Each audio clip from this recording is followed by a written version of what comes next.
All right, Twins fans, it's time for another post-game pint. And if you are a Twins fan, as I assume most of you listening are, although there's probably some White Sox fans finding their way here as well, we want to welcome you to this post-game pint by Twins Daily and twinsdaily.com.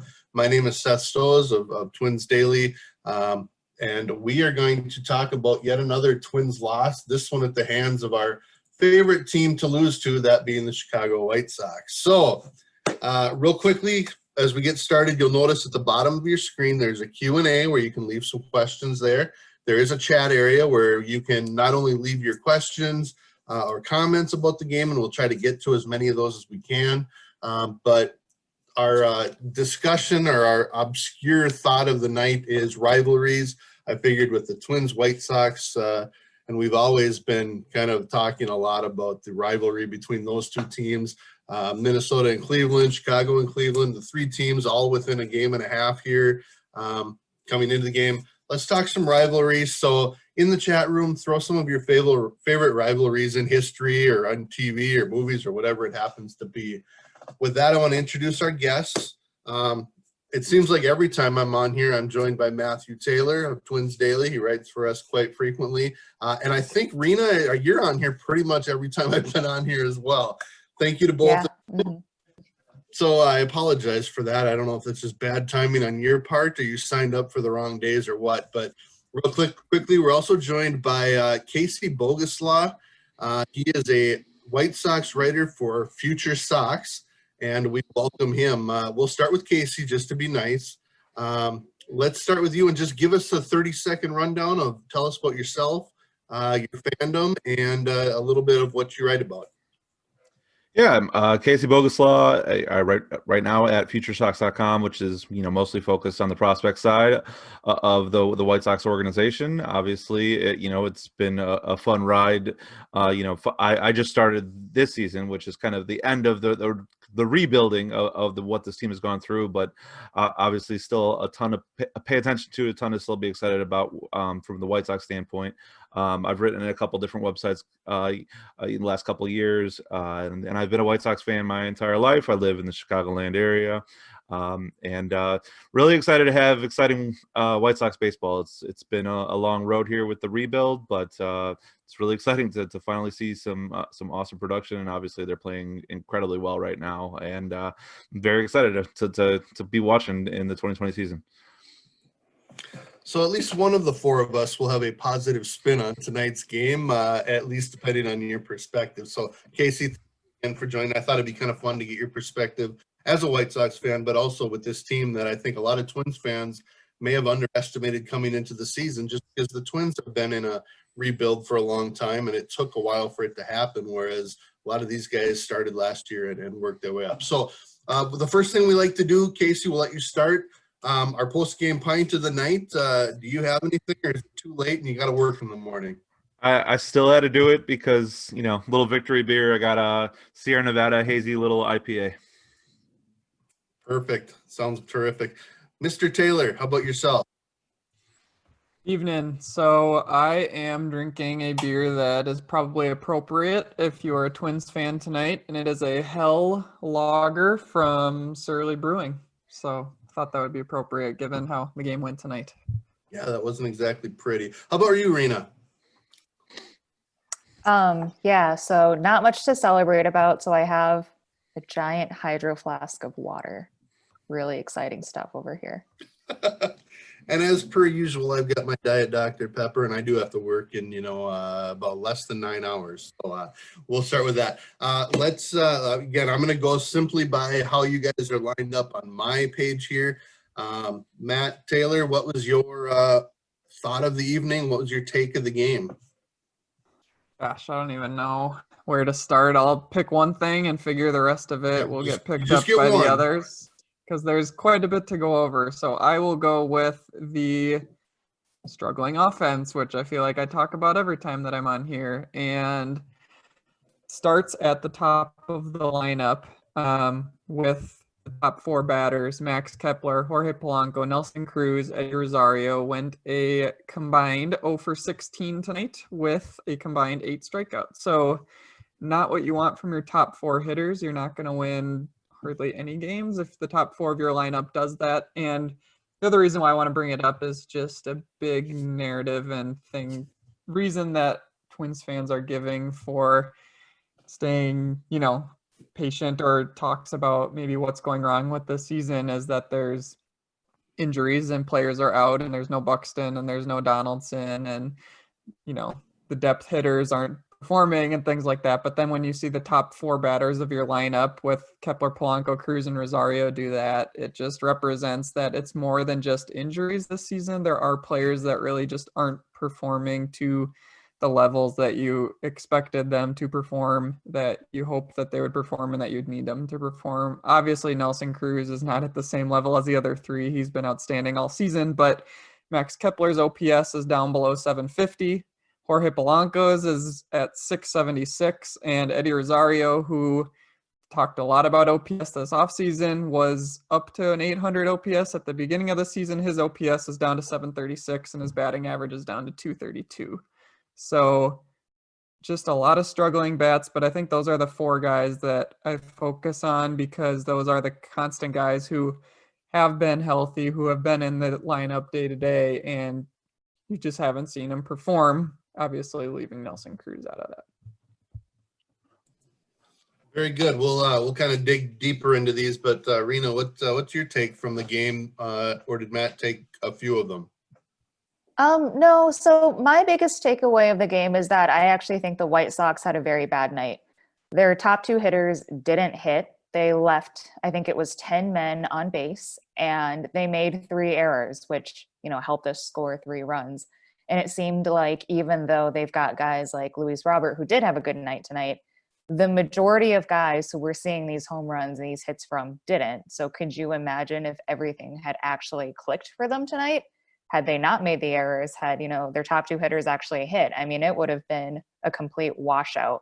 So I know it was a still very disappointing ending to the game, but all things considered, it could have been a lot worse. So some really exciting and positive takes for Twins fans to this point. Casey, you're up to the bat. Or hold it, I just thought it. Casey, you're at bat. So what's your take of the game? And again, you can Twins take or other. Yeah, I mean, going off what Rena said, I think the White Sox kind of just bounced back from their bad inning, their mistake, and it was, they kept building off of the mistakes. They had the bad fielding inning, and then they got a couple guys on base, but still couldn't get that big hit. Left a lot of runners in scoring position, and then finally Abreu was the one to get them off the snide. But the Twins, obviously, a couple defensive gas. I think we should have a conversation about that weird infield fly rule, whatever kind of play that was. That was a huge moment in the game, because that could have been a triple play if things would have gone differently, if the players would have just had different instincts. I think they would have at least put the decision up to the umpire. And then, of course, obviously, I'll have to bring up the Kepler drop. Yeah, it's hard to bounce back from that with being that so late at the game, but basically the White Sox made their error, lost 3 runs from it, were able to bounce back right away from it. When Kepler made the error, the Twins were not able to do the same, and that was kind of the big difference that I saw in the game. White Sox just kind of stayed with it. Giolito bounced back. I thought it was amazing that Giolito only got away with 3 runs in that 3rd inning. I thought that was really a big accomplishment. I thought I was going to be happy with 4 once that runner was on second with 1 out. Getting out of that inning with 3 innings was huge, and then obviously he was big the next 3 innings. And no doubt, Giolito kind of showed some veteranness by being able to come back from a tough inning. I'm not saying he was perfect, but he did have some bad plays behind him. My take is going to be this. That was a really hard game to watch. And for me, I'm not big into how long a game takes, but pace of play is a big deal in my mind. And tonight's game was terrible. Rich Hill couldn't find the strike zone. Not even before the 4th inning when he walked the bases loaded. He couldn't find it. He couldn't find his curveball, control, command, whatever you want to call it. Either one, really. And 3-ball counts, full counts. And it wasn't just him. Trevor May had a few, and Tyler Clippard had a few. So to me, it's like, man, I just want a crisp ball game. And tonight's game was anything but that. Errors are tough, but they're part of the game. But they aren't helped when, you're on your on your toes because you're waiting for the pitcher to throw some strikes. So to me, that was just a hard game to watch all around. We're going to put up the first poll. And again, we're talking Twins takes here. And I told Casey earlier, I don't know if he's necessarily going to be in all of these polls. Some of them were set up early, but we're going to get this one launched out there. Who had the best Twins take tonight? Matthew, again, talking about the Twins' simple lack of offense recently, but especially tonight and especially the top of that order. Rena, your take was that, man, the White Sox won the game and they won a close game, but it shouldn't have been that close because they actually didn't even play well. So just imagine how bad this game could have been if they would have played well. My take, of course, was just that pace of play and crispness. There was none of that tonight. So we'll launch that poll and be sure to get your votes. We got a bunch of people in here tonight, so get your votes in. We'll see if we've got a clear-cut winner or not. While we do that, I kind of want to go back to another point that this game was a pretty much a must-win for the Twins, and not only because Hill was on the mound, not only to end a 5-game losing streak, but they went to Tyler Duffy in the 4th inning. And they used Trevor May, and they used Tyler Clippard, and they used Sergio Romo, and they used Taylor Rogers for 30-plus pitches to get out of that ninth. Their bullpen shot for tomorrow, too. They had to win tonight, and they didn't do it. This is not looking pretty right now if you're a Twins fan. So, Mr. Taylor, what do you even do as you go to tomorrow when you've got Michael Pineda coming off of his suspension, hasn't pitched in a year? Yeah. That's the other part. It'll be interesting. Yeah, not only did you leave none of your top relievers, but you're leaving it in a huge question mark of a game with Pineda, who hasn't pitched a major league game in a year, where last year he was consistent in giving you 6 every night, but who the heck knows what he's going to give you. You could easily get a clunker and get him in there for 2 or 3 or whatever, but I think the key is the Twins still do have depth in the bullpen, and I still am confident in the Twins bullpen and even in the remaining arms that are in the bullpen for tomorrow. They have Alcala, who can give you multiple innings. They have Matt Whistler, who can give you multiple innings and has been outstanding this season. They have Caleb Thielbar, who's been really good. So there are still guys in there. I think Mania could be good, who I'm sure Casey knows about, former White Sox. So I think they still do have some bullpen arms where if it's a close game, I'm not too concerned with the types of guys that the Twins are going to throw out there. It's not like they're going to be throwing out AAA guys out there now that they've used their big guys, but it does certainly put you in a tough position. And Rocco really wanted the win tonight, and you could tell, and didn't happen, but you're just going to be counting on Pineda tomorrow.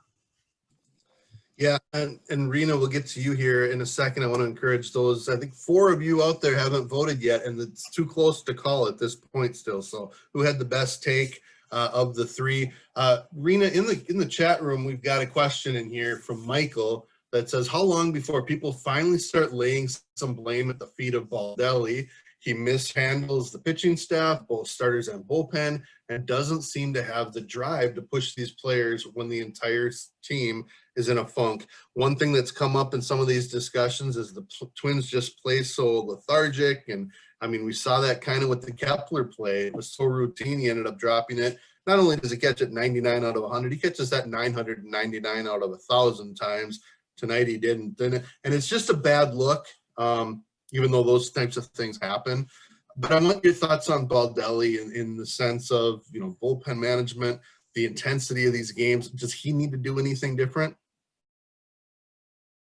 So I'll answer the second half of the question first with him not being able to push these players out of a funk. I do think that that's the entire team's responsibility, not just Rocco's.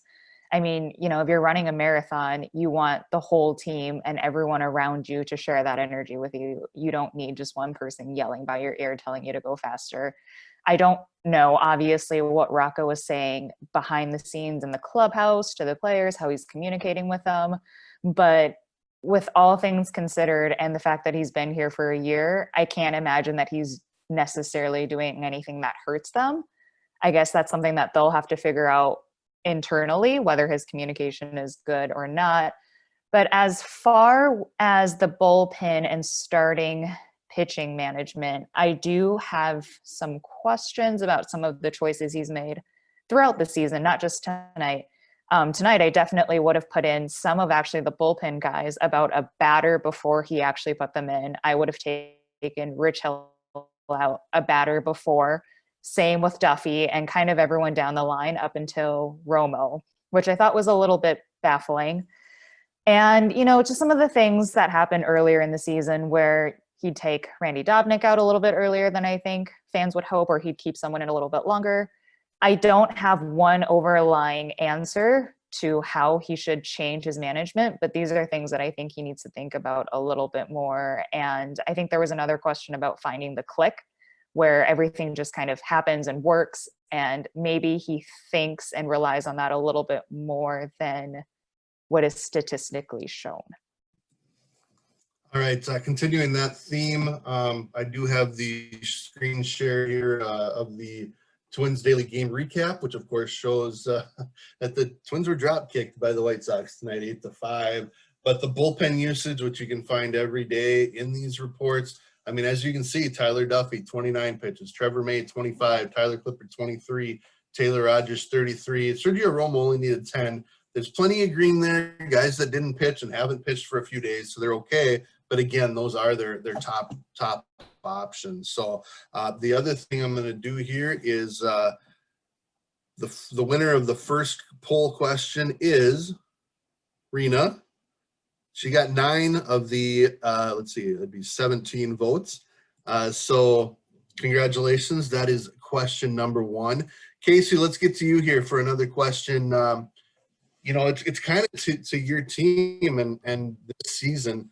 Last year was a tough year, but a lot of these guys got an opportunity. And right now, Madrigal's just kind of getting started. Luis Robert had a long home run off of Trevor May in a big spot. He had the walk-off the other day. These guys not only are coming up, but they're contributing right away. I don't know that that's necessarily typical. We've seen Byron Buxton and Max Kepler and Eddie Rosario. They all struggled. Miguel Sano's had his struggles. These guys are coming up, and Giolito. And, I mean, this team doesn't even have Yohan Moncada right now. He didn't play tonight. Who else? Michael Kopech opted out this year, and, he's going to come back. And, I mean, this team's loaded. What is the level of excitement with the ball club? And, I mean, is there more coming? A couple more, not the big guys are up for sure. You mentioned Robert was kind of, the last piece of the puzzle, at least offensively and defensively from what he can provide as a center fielder. Just a 5-tool guy. He's the guy that I've been excited from the moment they signed him, that he could be just the truth, the 5-tool guy that could put the whole thing together. And so far, so good. He's been absolutely exceptional. Yesterday had the walk-off, and then today the huge hit again. So, he had a comment that he had a small struggle already this season, has already overcome it, and he's got an OPS over 900. So whatever that struggle did, it wasn't obviously that much. You mentioned Moncada being out. He's got a hamstring thing that he's just kind of had consistently over the years. And, I think they're going to try to get him a couple rests here versus lefties, just because he's a little bit lesser of a hitter from the right side of the plate than the left side. So I think he probably will be back in the lineup tomorrow against Spinetta, like you mentioned. But the trade deadline was a little bit, uneventful today. A lot of White Sox Twitter kind of thought, maybe the White Sox will make this push just because, even as excited as all White Sox fans, the most excited White Sox fan couldn't really have predicted to be in first place, even in this weird setup season that we have. Of course, we expected to be looking up to both Minnesota and Cleveland. It's only been 35 games or whatever, and that's just how it's got to be looked at. And we're going to take first place where we can. As far as expectations go, like I said, we weren't expecting that now, but of course we're going to take it. And I think that, with the way that the schedule sets up, they still got a lot of games against the Royals and the Tigers and the Pirates. So first place is kind of the expectation at this point, which is pretty cool. But it's because, like you mentioned, the prospects have, specifically Luis Robert has just become a superstar immediately. And I don't think anyone could have expected what he has provided.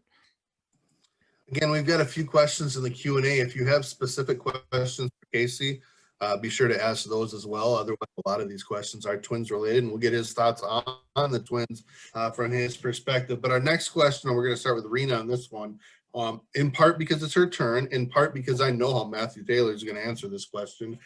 From Darren, when will we see the manager request reinforcements? La Tortuga, Williams Astudillo, Alex Kirilloff, Trevor Larnach, Royce Lewis, maybe Brent Rooker, which is why I'm not starting with Matthew Taylor.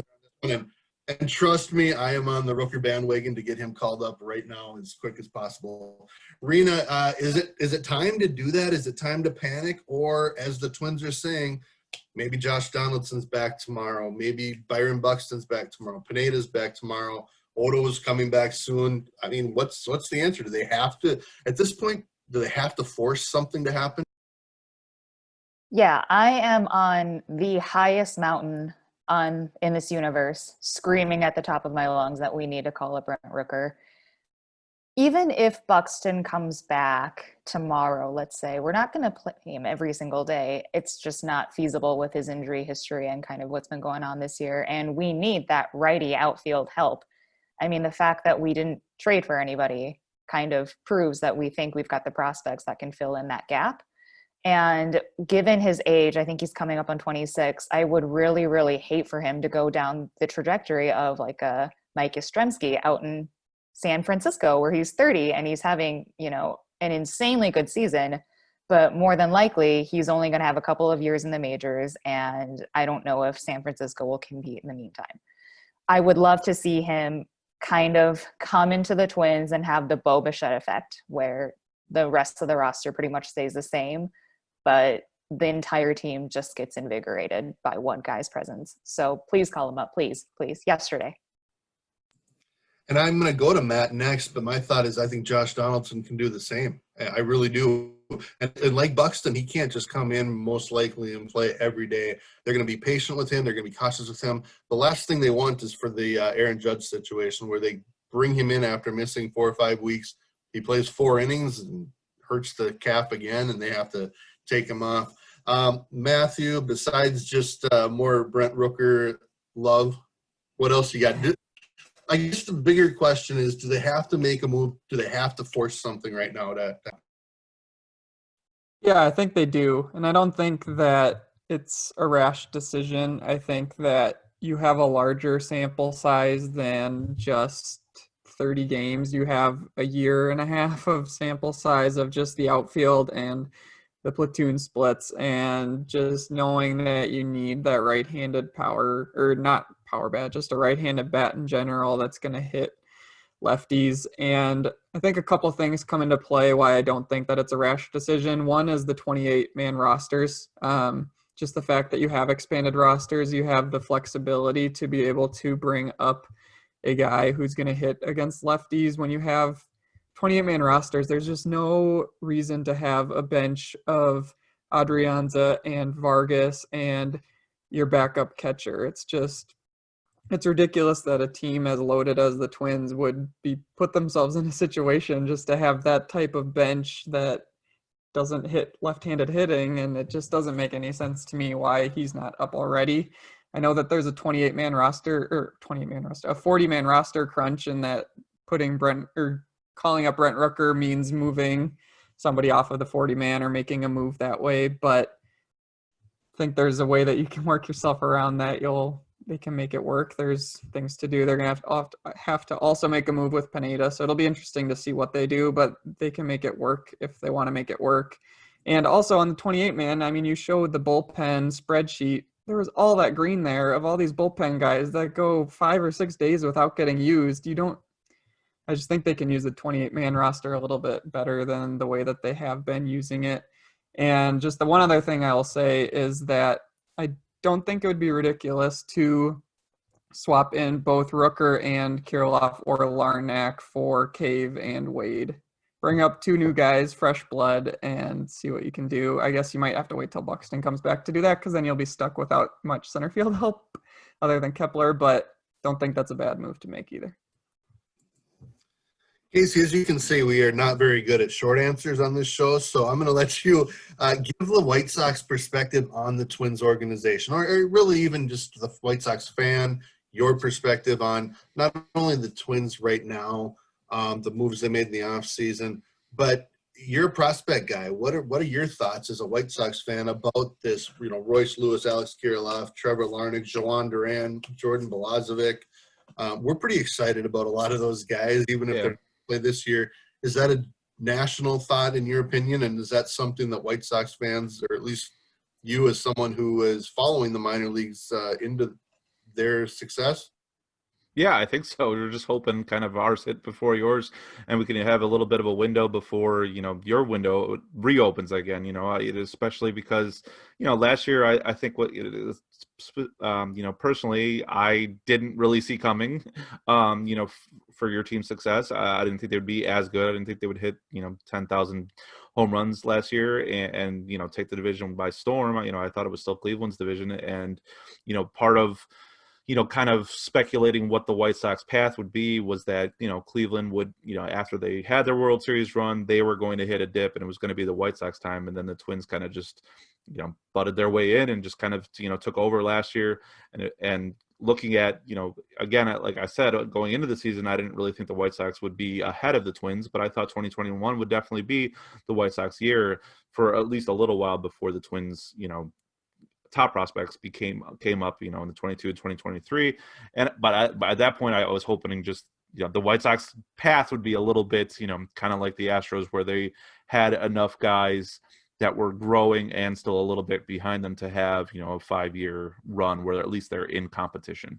As a White Sox fan, the White Sox have never made the playoffs 2 seasons in a row in their history. And this was supposed to be that run. And, especially with Kansas City and Detroit seeming very, very far away, I thought it would be kind of the White Sox and Twins. And I just thought the prospects were a little bit closer with the White Sox than the Twins. And I still do think that, but, like you guys said, this is the year to kind of bring these guys up. We're seeing it all across baseball that because of the weird setups with the camps nearby and more injuries than usual, we're seeing just more prospects come up, and with this battle, I think it's going to be weird to see what teams do for seeding wise, especially if it's just, obviously with the Central Division having 3 teams trying to fight for these 2 top playoff spots, kind of puts all 3 of these teams in a tough position that they all want to get that top spot, and they have to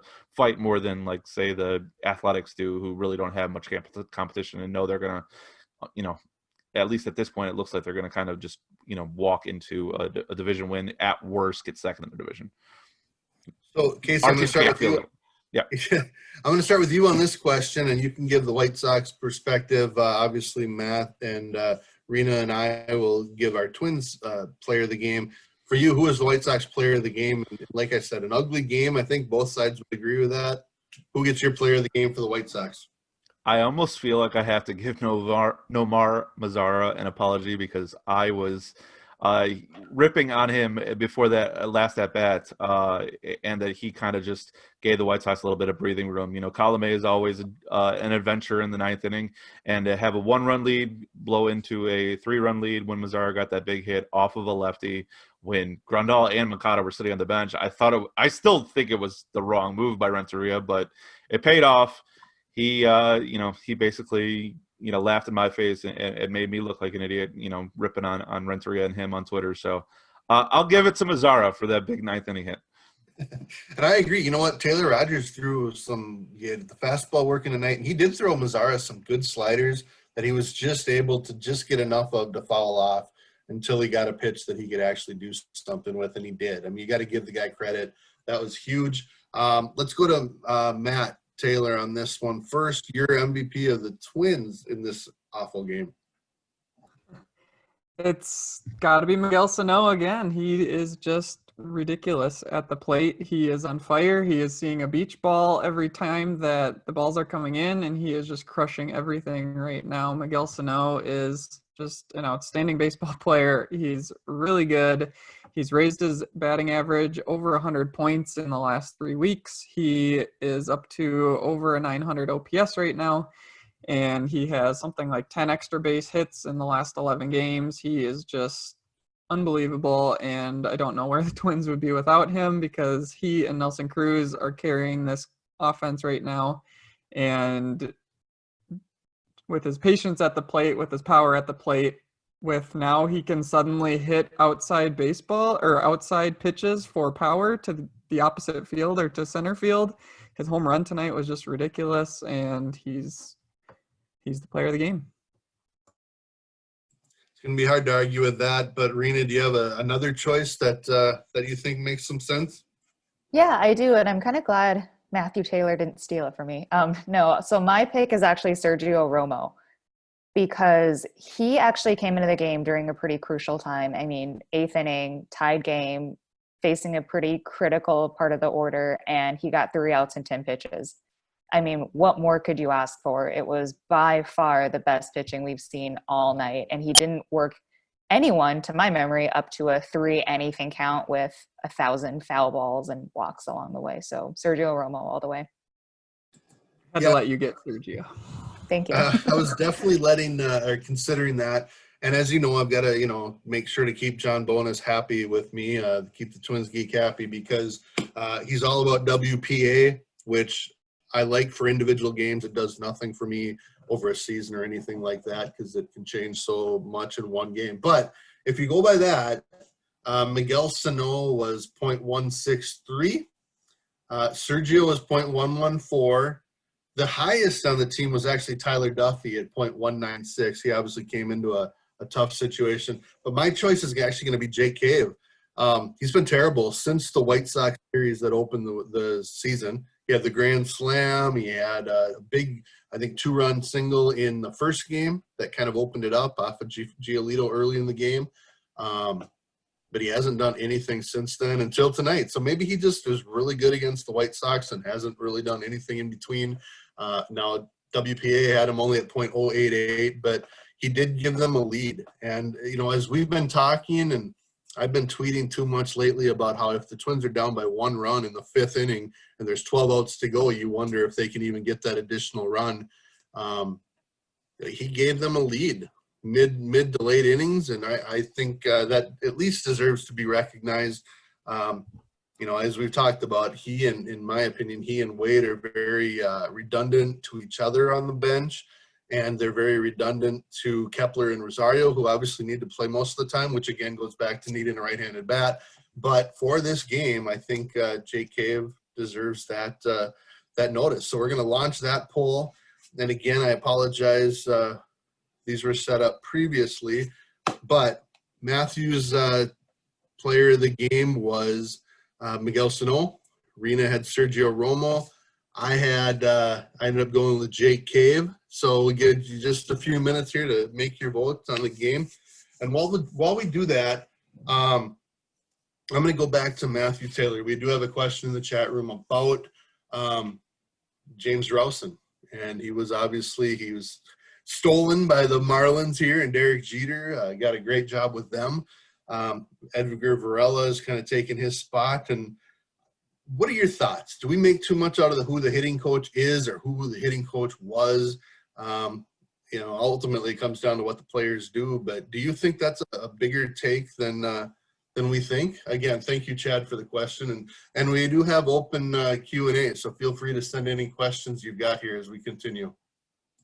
Yeah, I mean, there's no way to know for sure exactly what's going on. I think it seems like a lot of the Twins' approach is pretty similar. At least I haven't noticed too drastic of changes in their approach. I know Nick Nelson wrote an article on Twins Daily saying the opposite, that the Twins do have a different approach, that the Twins seem to be going for a little bit more contact rather than power this year.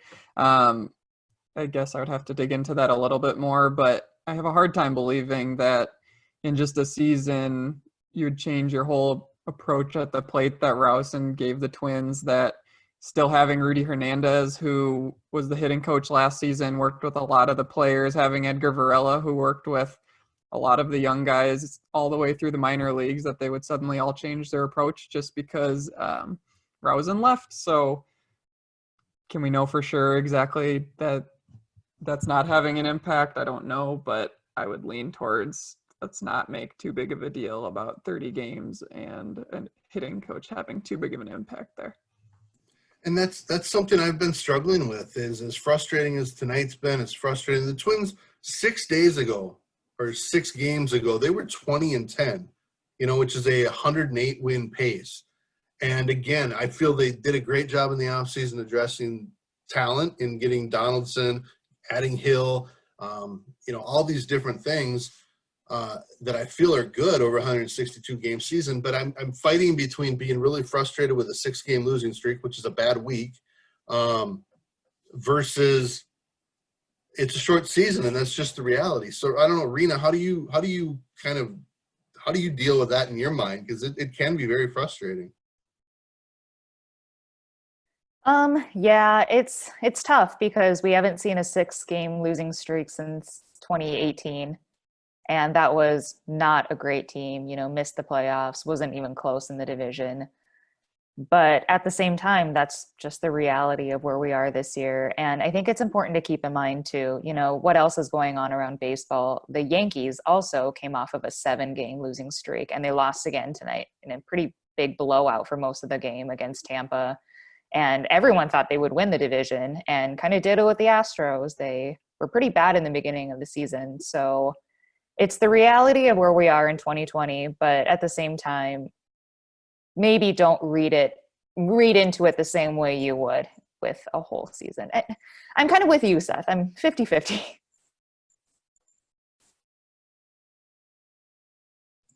Real quick, I'm going to share the results of the player of the game, and obviously Matthew won that one quite handily. I want to add that in the Q&A, we have a comment from D.A.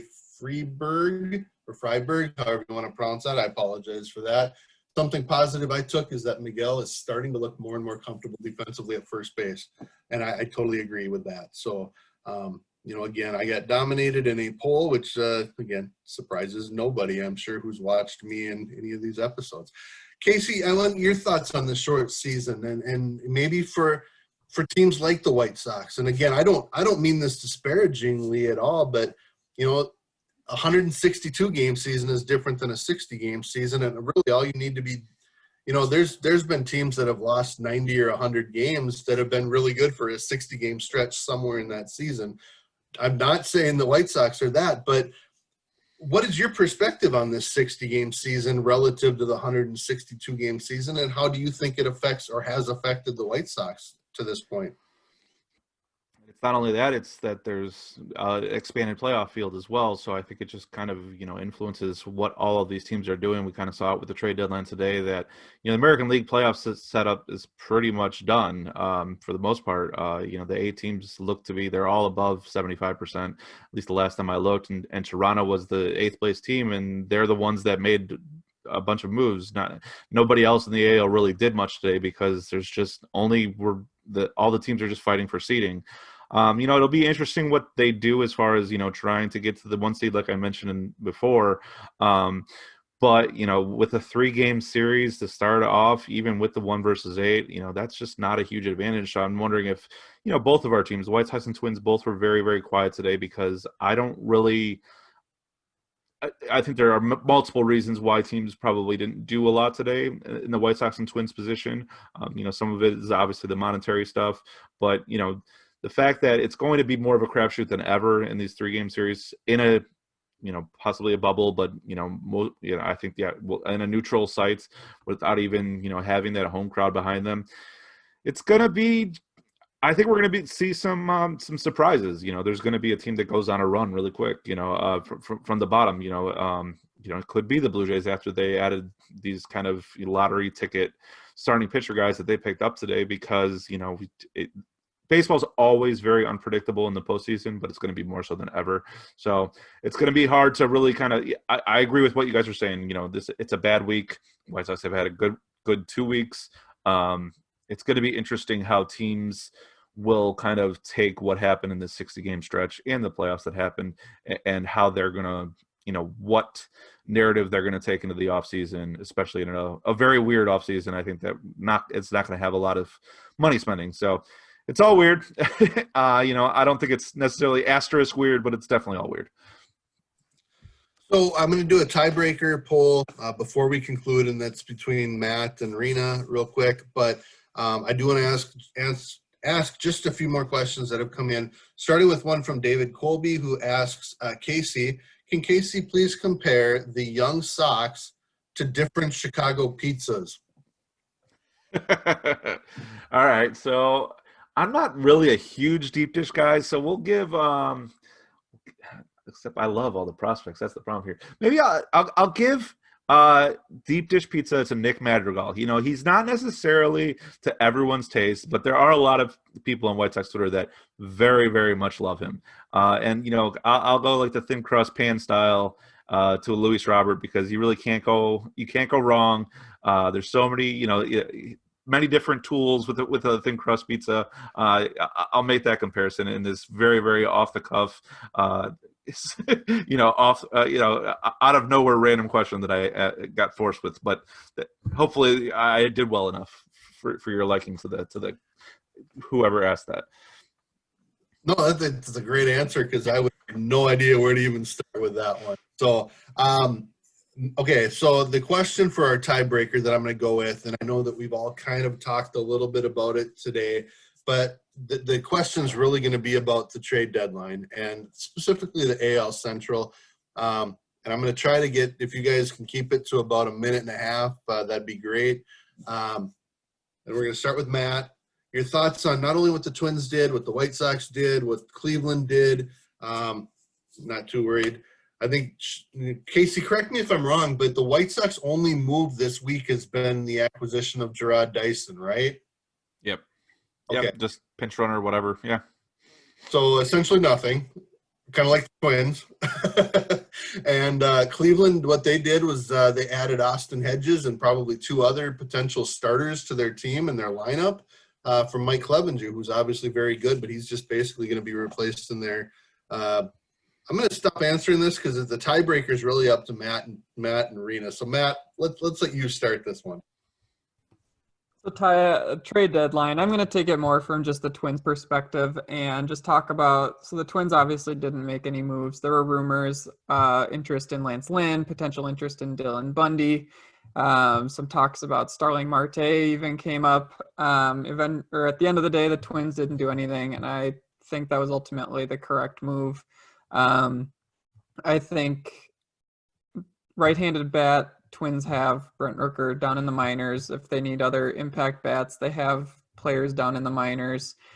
Starting pitcher, you got Michael Pineda coming back tomorrow, and you have a pretty good starting rotation. I wouldn't have given up too many prospects or too much capital for either of the starters that were available, and I think the Twins have a good starting rotation. The rotation's not the issue. So I'm fine. Sure, they could have added a bullpen arm, but at the end of the day, I'm fine with the Twins standing pat, especially in a 60-game season with as much randomness that's going to happen in a 3-game playoff series, followed by a couple 7-game rounds in the playoffs. So I think the Twins did the right thing by standing pat, and I'm happy with it. It was right around exactly a minute and a half. I mean, based on my watch here, yep, minute and a half. Rena, you're up. Your thoughts on the AL Central, the Twins, whatever you want to talk about trade deadline-wise. Okay. Maybe I'll stray a little bit out of the AL Central just because, like Casey mentioned, we've got expanded playoffs this year, and eventually we'll probably see some of the other guys who did pick up other players. And I really want to bring the focus to the Toronto Blue Jays, the number 8 seed that seemingly a lot of people wanted to play initially. I mean, they picked up starting pitching. They picked up, Ross Stripling. They picked up, oh my gosh, another guy who slipped my mind. But anyway, essentially, Robbie Ray, right? Robbie Ray, yes. Thank you. I think it was mostly these two. And I thought from the get-go that it didn't quite make sense for the Twins to give up what I believe is what they need the most, which is outfield help, which they would have in the form of, Rooker or one of their other prospects for starting pitching, which they really, really don't need, in my opinion, according to kind of everything down the line, from their ERA to their strikeout to walk ratio to how many innings, and with the fact that Michael Pineda is coming back. And I'm very happy, kind of to echo Matthew a little bit here, but we didn't end up getting Lance Lynn, who would be making his second debut with the Twins, in addition to some of the other guys like Jonathan Scope and Dylan Bundy, especially, who is having really the only solid year of his 6 or 7 year career. So overall, I think I'm pretty pleased with what the AL Central did, which is essentially nothing other than getting rid of Mike Clevinger. But I did mention this on Twitter earlier, that I thought it was interesting that the Cleveland Indians didn't do anything with Zach Plesac, and he's actually coming back tomorrow, although he wasn't called up last week to face the Twins. So I'll leave it at that.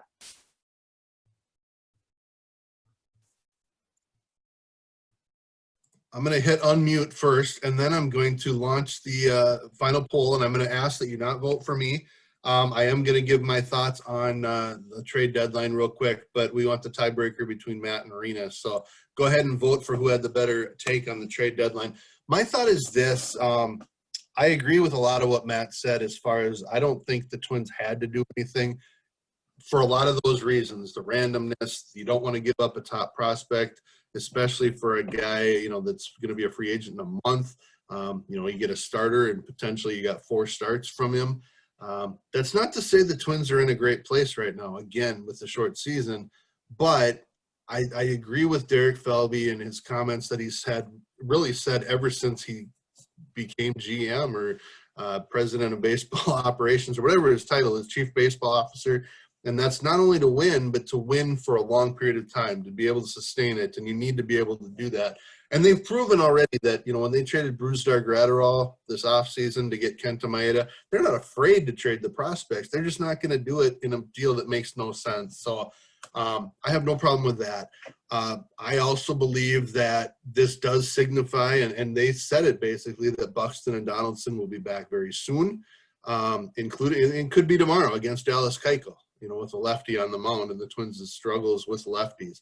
I don't know how you guys feel, and I'll ask you, or you can add to this in a bit, but I really think getting Donaldson back is a key, not only because he's a really good player, a former MVP. I don't care what he did and struggling for 7 games at the beginning of the year before he got hurt. If he's on the field, he can make your team better, and hopefully that can be contagious and the rest of the team can kind of build off of that. I feel like they need something to kind of light that fire. I don't feel like it needs to be the manager. It shouldn't have to be the manager, and we don't know what happens in the clubhouse. Maybe the manager is speaking, but Josh Donaldson isn't going to be afraid to do that. I don't think Nelson Cruz is going to be afraid to do that. Again, please feel free to vote between Matthew and Arena for who had the best take on the deadline.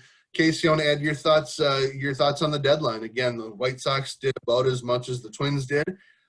Your prospects are already pretty much up and playing. Maybe you have some thoughts on Cleveland. Did you have any thoughts on the trade deadline from your perspective from the White Sox? I know you've mentioned some already. Yeah, when Clevinger happened, early on in the morning, I thought that was already a win for the White Sox and the Twins, really, because I think the Indians got worse. You mentioned they have the next man up and they just churn starting pitching anyway. But I thought Clevinger was, Bieber's 1 and Clevinger's 1A in my book, and so I think him leaving the division, leaving the league is great for any American League team. And as far as from the White Sox perspective, I was a little surprised they did nothing. I think that they needed a little bit of bullpen help. Aaron Bummer's a big question mark right now because he is their fireman that is going to be so important. I said I don't think the White Sox can win a 7-game series without Aaron Bummer. He's throwing right now, but I guess the bicep injury is healed, but there's something else with the tendon. I don't know. I'm not a doctor, but I kind of thought they would have a little bit of an insurance plan just to have somebody like that. It's really just Colomé, and Evan Marshall's been great.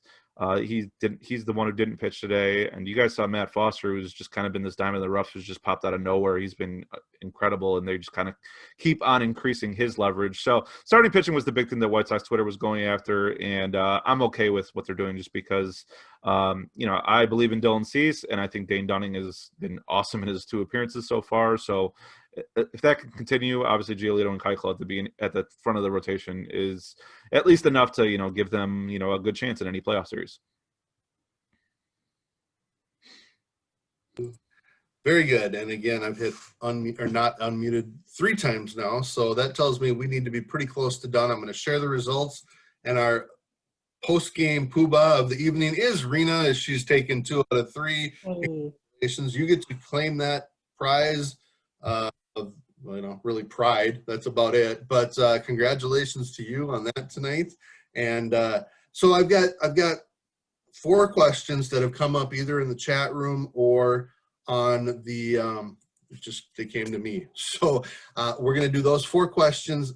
Answers have to be like 15 seconds or less, but let's get through these because I think they're important. The question did come in the Q&A from Tanner. What do you guys believe should be the plan going forward for Taylor Rogers? And because it's a Taylor question, we'll start with Matthew Taylor. Yeah, I've been on the record. I'm a huge Tyler Duffy guy. I think he needs to be your highest of leverage arms. I think Taylor Rogers is still good. I think he's still great. I just think Tyler Duffy is elite, and he should be your highest leverage guy, and use Taylor Rogers right behind him. Rena, your thoughts? More rest and also less rest. Really look at how many days he does the best on, and perhaps look into using him in the 8th inning. Yeah, it seems like he's been used a lot back-to-back, and then he seemed to have at least 2 or 3 times where he goes 4, 5, 6 days without pitching. So, yeah, there's got to be some happy medium there, and I don't know what that is because, you have to pitch him sometimes. I actually right now don't have a real strong opinion on that anyway. I think Taylor Rogers is fine. I do think he has given up a lot of soft contact. He wasn't helped out by his defense tonight, but at the same time, it's also okay for great pitchers to get guys out too. So that didn't happen after the Kepler error. Casey, I'll let you either answer the question about the Twins late inning bullpen, or you kind of mentioned your thoughts on the late innings for the White Sox. How comfortable are you, and how do you compare the late inning relievers for the 2 teams? Oh, I mean, I like the Twins better right now without Bummer, with Bummer on the shelf. It's just because it's youth right now. It's Foster and it's Marshall. Marshall was good last year and he's been great this year, but there's been a little bit of signs of him fading left from the left side. Jace Fry was great today. He's had control issues, but if I was choosing, I'd pick your bullpen and your late game situation over ours right now. Even though Colomé provides an adventure, but he's still very solid at the very back end. I'm going to start with Rena on this one. Your level of concern about Rich Hill. He's made 4 starts now. He's made 3 after missing that month. Was okay through the first 3. He's actually looked pretty good. Got himself out of some trouble. Really struggle with the control. So, how concerned are you about Rich Hill? 2. 0 being not concerned, 10 being concerned. Just because this is kind of what I was expecting. I mean, he's older. He's a veteran guy. I wasn't expecting him to go 7, 8 innings, but I think the key will be getting him out immediately when he looks like he's starting to lose control. Don't let him walk the first 2 guys and then have him figure it out. When he starts losing that command, get him out and put in Duffy or someone else. Great point. Matthew, your thoughts?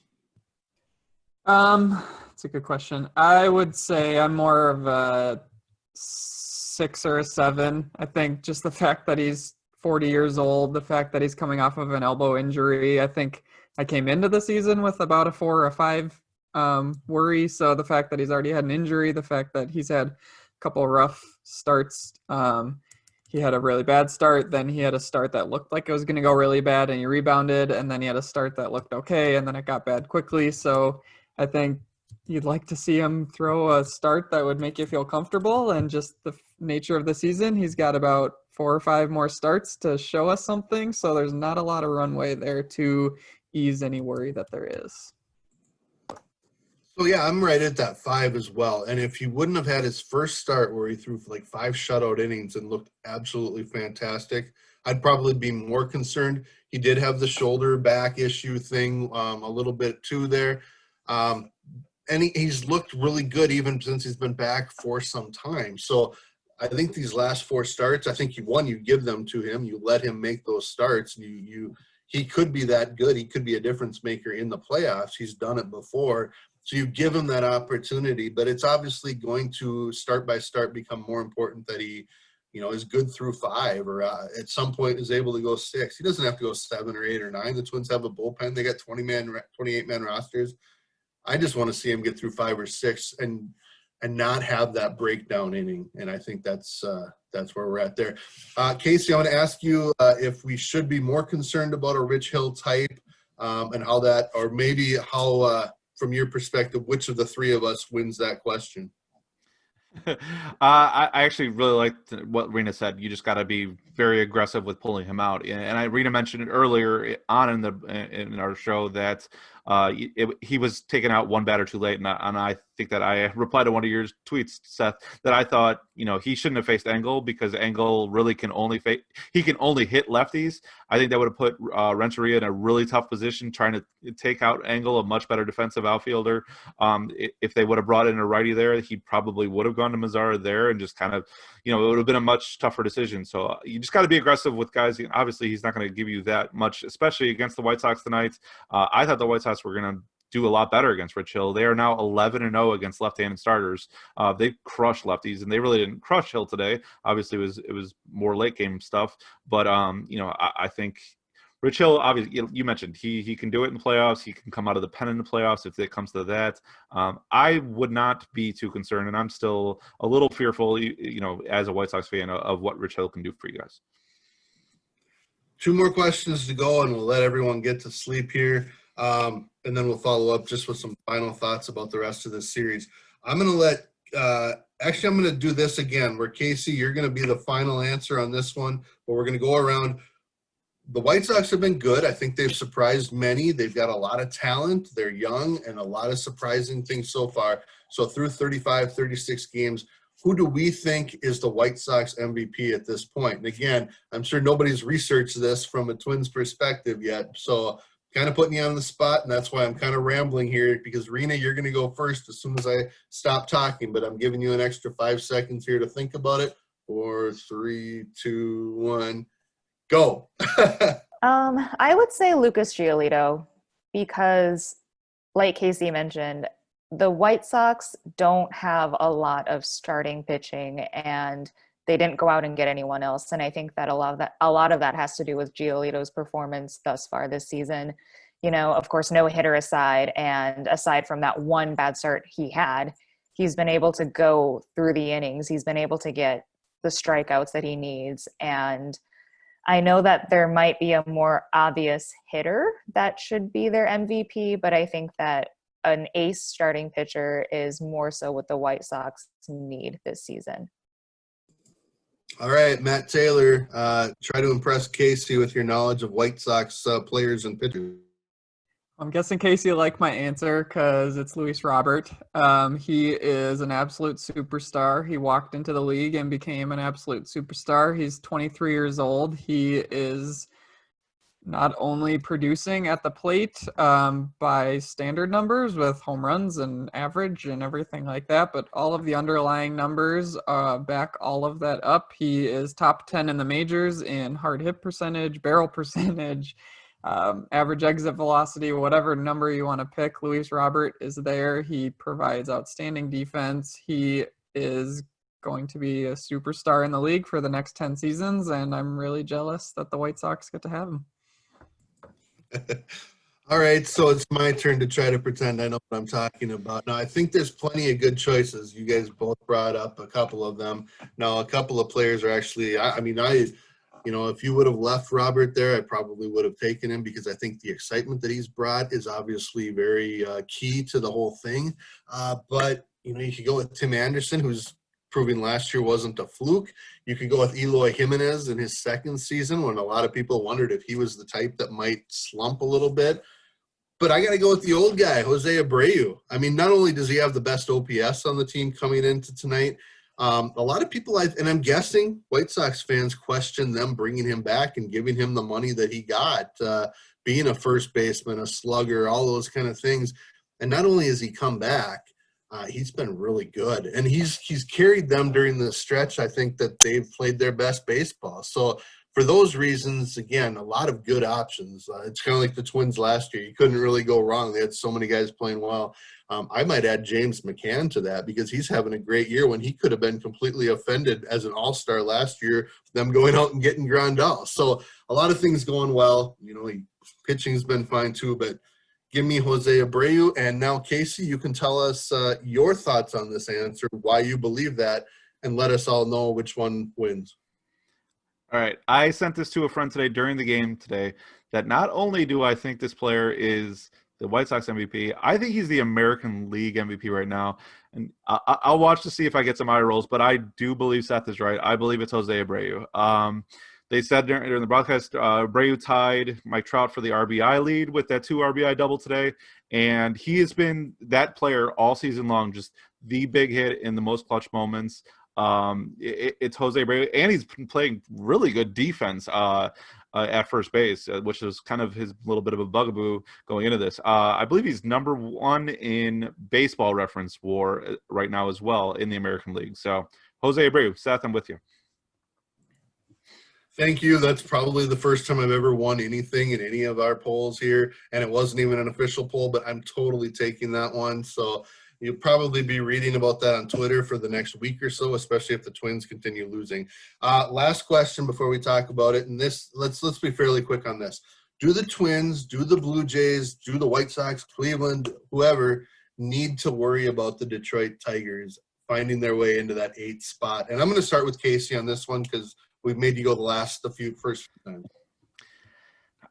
I don't think so. I mean, if Mize and Skubal, become aces immediately, maybe, but no, I'm not with you. You guys saw them more recently. The White Sox kind of wiped the floor with them and their series with them.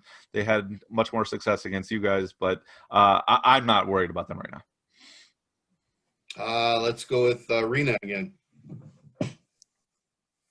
I would say overall no, but if one team should be worried, it should be the Twins because the Tigers are actually closer to the Twins than the Yankees are to the Rays right now.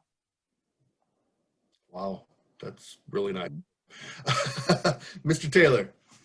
Yeah, I'm not worried about the Tigers. They don't have the talent, but I think what they just showed us this weekend is that you have to worry about them because if you don't worry about a Major League Baseball team, they will beat you and they will sweep you. Yeah, and I actually really like the Tigers. 1, I'm a Gardy guy. 2, I think Joe Vavra should have stayed the Twins hitting coach. I think he's the hitting coach that made Mauer and Morneau MVPs and had Kubel and Torrey Hunter and Michael Kadire become Twins Hall of Famers and really good players. So I think he deserves some credit. I hate to say this, but Rick Anderson might deserve some credit because their pitchers are not bad. Mize and Skubal are going to be really good. Maybe not necessarily this year, but I mean, Skubal is throwing 97, 98 for 5 innings. And Tyler Alexander, holy cow, that guy's good too. And they've got more pitching coming too. And that's one thing that I think is really exciting. Offensively, I mean, there's some talent there, no doubt. I don't think they're going to jump in and get that 8th spot, but I also don't think teams can overlook them anymore either. And that's for sure going forward. So last thought of the evening, and we'll let everybody go. And thank you, everyone, for joining. Thank you, everyone, for listening. Tomorrow night, Dallas Keuchel takes on Michael Pineda. And I'm going to start with Mr. Taylor on this one, too. 1, what do you expect from Michael Pineda? 2, the Twins trying to hit a lefty in Dallas Keuchel. What could go wrong? Yeah, I think we're all going to be refreshing Twitter tomorrow to see what move, if any, Falvey makes, what move the Twins make, who they call up. We know that they're going to have to at least make a 40-man roster move with Michael Pineda, so there's going to be a lot to watch tomorrow on Twitter. Hopefully we'll get to see one of Byron Buxton, Josh Donaldson, or Brent Rooker get called up against the lefty. So definitely interested to see that. And then, of course, I'm going to be watching Michael Pineda. He was the best Twin starter down the stretch. Last year, over his last 10 starts, he had a 2.88 ERA, and he was just throwing strikes and getting guys out. And he's just a consistent pitcher who doesn't try to do too much and just gets guys out. So how he does tomorrow could be a massive development for the team. He could be the 3rd playoff starter, and it's going to be an interesting game, must watch game, I would say. Rena, your thoughts? Yeah, so I think I would agree with Matthew Taylor that we'll all definitely be, eyes on Twitter, seeing what happens, because as is right now, things are not looking great against Dallas Keuchel. I mean, he was actually also in my mind for one of the White Sox MVP. He's been a stud, and he's a lefty. And there's actually a user named Hannah Banana who made a joke today that, we should just let Adrianza pitch tomorrow and see what happens. But on the flip side, we actually do know how Adrianza pitches this year, especially, and we don't know how Michael Pineda is going to do, after a year of not really doing anything in the majors. So big question mark for the Twins unless they make any changes. But as it stands right now, definitely not looking great against Keuchel. Yeah, and I agree with all of that. I do see that they haven't announced anything yet tonight. I'm guessing that those were questions asked to Rocco Baldelli in the post game, which apparently, according to Do Young Park, 27 minutes ago, Rocco showed up late. He said it was obviously a tough game. We don't meet as a group very often. When you play a lot of games in a sport like this, you don't get together. But after the game today, we did. They don't have a lot of team meetings, and today they did. So that means there was some grievances and people talking and some frustrations, I'm sure. So you got to – again, I think that's why Rocco Baldelli is a great choice. His calm, I think, will be beneficial in the long run. The problem is this year there isn't a long run. It's a 60-game season. There's only like 24 left. Fortunately, the Twins have a lot of home games left. Casey, your thoughts from the White Sox perspective? Again, the Twins bullpen is a little run down, at least in terms of their top guys. So how do you feel going into the rest of the series? Pineda did really well against the White Sox last year. I remember him, bothering them a ton. Of course, it's not the same lineup as it was last year, but just something to keep in mind. This is a team he had a lot of success against last season. And yeah, Keuchel gives me a lot of confidence, not even just because of the Twins' issues with left-handed pitching right now, but just because he's been great. He's been great all season. Rena, you're absolutely spot on. I thought when they got him, he would be the stopper. He'd be the veteran presence, and he's been all of that. He's going to go 6 at least, regardless of kind of what trouble he's going to get in. And they're going to hand it to, the bullpen. And the bullpen wasn't too taxed today, so I do like the White Sox chances tomorrow. And hopefully, obviously that's a series win, and we'll see what happens in the finale. But they got to play it. So I guess I'm maybe counting my chickens before they hatch. That's right. They don't play the games on paper. They play them on TV. So we'll all be watching, I'm sure. Casey, I want to give you about 30 more seconds. What are some of the things you're working on, and where can people find your writing? Yeah, futuresox.com is where I'm at right now. Follow everything that's on there. If you want to keep in touch with, the prospects that are remaining there. Andrew Vaughn's a stud. Dane Downing just came up. So the future is at the major league level, but of course there's still plenty to write about at futuresox.com. And, like I said, follow all the great writing there, hopefully including myself. Thanks, guys. I muted just to say, Casey, thank you very much for joining us tonight. It was a lot of fun to get your perspective. I hope you enjoyed it as well. I should let Rena and Matthew tell you what they're writing on, but everybody's about ready to sleep since it's already past midnight and we all have to get up soon. Rena, thank you so much again for doing this, and it was a little longer, but I appreciate that. Matthew, thank you so much as well. Thank you to those that are still in the chat room and listening to all of this, and anyone that took the time to listen after a frustrating Twins loss. Again, thank you to all of these people. Be sure to follow them on Twitter, and they're writing at Twins Daily. Again, thanks for your questions as well. You'll be able to find this on the Twins Daily YouTube page, the Twins Daily podcast, which you can search for. It's available on Stitcher and Google Podcasts and iTunes and pretty much everywhere you can find podcasts. I screwed up and I didn't get it on the Facebook page live tonight. I did, but it went to my page and I killed it and I couldn't get it onto the Twins Daily page. But be sure to follow Twins Daily on Facebook and on Twitter. Our next post-game pint will be tomorrow night, Tuesday night, as soon as that game finishes. I'm not sure right now who is hosting that, or I can check, but you can check back tomorrow night after the game. Again, thank you to all of you for joining, and you guys have yourselves a great night, and hopefully soon we'll be able to say win Twins. Thanks, guys. Thanks, y'all. Thanks. Nice to meet you, Casey.